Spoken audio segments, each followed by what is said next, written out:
This round of fundraising is all about international growth for us. So the app has been around for about 3.5 years, and on and off, it's the #1 travel app in the US.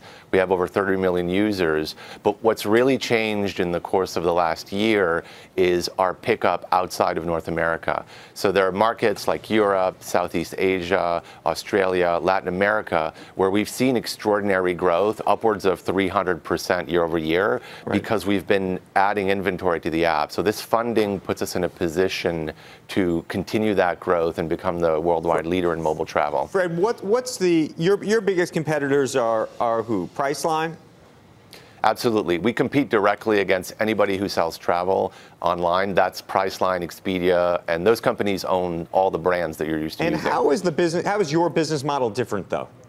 We're fundamentally different because the Hopper app sees into the future. We were built on the premise of big data. So we collect billions, actually 750 billion prices every month, and we track airfare predictively. So if a user is looking to go from New York to London, Hopper, up to a year in advance, will tell you the best day in the future to buy your airfare. We also do the same thing for hotels, and we're expanding. Right. And why are you able to do this in a way, for example, I imagine you would contend that the folks at Priceline aren't doing this in the same way. I would imagine they have access to the same data too.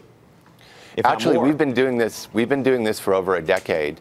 We have proprietary algorithms that also operate, but fundamentally, Hopper is part of a new generation of commerce marketplaces that's deeply built on data and AI.